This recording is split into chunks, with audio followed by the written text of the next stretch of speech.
आखिर क्या परिस्थितियां थी जिनके चलते प्रभु श्री राम और देवों के देव महादेव भगवान शिव के बीच युद्ध हुआ? आखिर क्यों दोनों ने एक दूसरे के ऊपर उठाए अस्त्र शस्त्र? क्या है इसके पीछे का रहस्य? आइए जानते हैं। आप देख रहे हैं महादेव दर्शन। अगर अभी तक आपने हमारे चैनल को सब्सक्राइब नहीं किया तो देर किस बात की, अभी चैनल को सब्सक्राइब करें और बेल आइकन जरूर दबाएं ताकि ऐसी ही खास लेटेस्ट अपडेटेड वीडियोस आपको जानने और सुनने को मिलती रहे।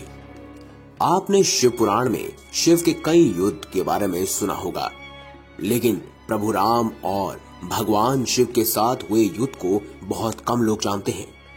भारत का पौराणिक इतिहास युद्ध और संग्राम की महागाथाओं से भरा हुआ है।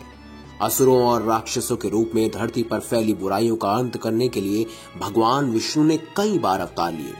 रावण की राक्षसी सेना का विनाश कर सीता को उसकी कैद से मुक्त करवाने के बाद प्रभु राम अपनी पत्नी सीता, भाई लक्ष्मण, हनुमान और सुग्रीव के साथ अयोध्या वापस लौटे थे। लेकिन अयोध्या लौट आना रामायण की गाथा का अंत नहीं था। उनके अयोध्या लौट आने के बाद भी घटनाएं उतनी ही तेजी से घटी जितनी की पहले होती थी। ये घटना उस समय की है जब प्रभु राम ने संहार के देवता शिव को युद्ध के लिए ललकारा था। ये सुनने में आपको थोड़ा अजीब सा लग रहा होगा, लेकिन दोस्तों ये सच है कि भगवान राम ने अपनी प्रतिष्ठा और महादेव ने अपने वचन की लाज रखने के लिए एक दूसरे से भयंकर युद्ध किया, जिससे पूरी धरती कांप उठी थी। इस दृश्य को देवताओं ने भी आकाश में बैठकर देखा और युद्ध की समाप्ति तक इंतजार किया। ये बात तब की है जब प्रभु राम ने रावण का वध कर अपने वनवास की अवधि समाप्त कर अयोध्या वापस लौट आए थे। अयोध्या में एक छत्र राज्य स्थापित करने के लिए अश्वमेध यज्ञ चल रहा था और शत्रुघ्न के अलावा इस अभियान में हनुमान जी, सुग्रीव और भरत के पुत्र पुष्कल भी शामिल थे।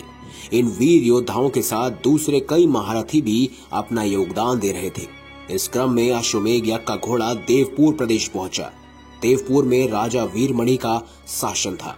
वीरमणि के दो पुत्र थे, रुक्मानंद और शुभगद। राजा वीरमणि के भाई का नाम था वीर सिंह, जो कि बहुत ही बड़े पराक्रमी थे। वैसे आपको बता दें कि वीरमणि ने भगवान शिव की घोर तपस्या की थी। वीरमणि की तपस्या से शिव जी प्रसन्न हुए थे। उन्होंने वीरमणि को और उनके राज्य की रक्षा का वरदान दिया था। उधर अश्वमेध यज्ञ के घोड़े के देवपुर पहुंचते ही वीरमणि के पुत्र रुक्मानंद ने उसे बंदी बना लिया और युद्ध करने का प्रस्ताव रखा। इसी के बाद शत्रुघ्न के नेतृत्व में अयोध्या सेना और देवपुर की सेना में भयंकर युद्ध शुरू हो गया। भरत के पुत्र पुष्कल और वीरमणि के बीच सीधा युद्ध हुआ।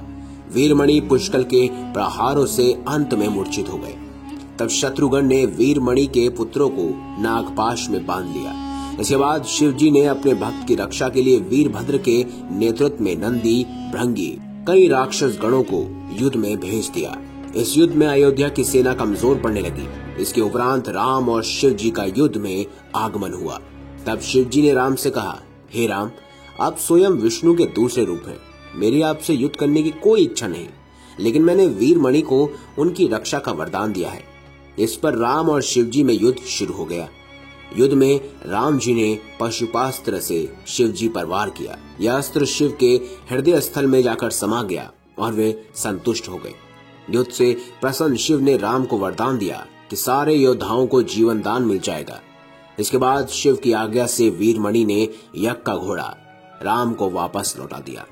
दोस्तों, इस तरह से हुआ था भगवान श्री राम और देवों के देव महादेव के बीच में घोर युद्ध। अगर आपको ये वीडियो अच्छी लगी हो तो वीडियो लाइक करें, हमारे चैनल को सब्सक्राइब करें और ज्यादा से ज्यादा शेयर अवश्य करें। मिलेंगे अगली बार एक नई खास वीडियो के साथ। तब तक के लिए बहुत बहुत धन्यवाद।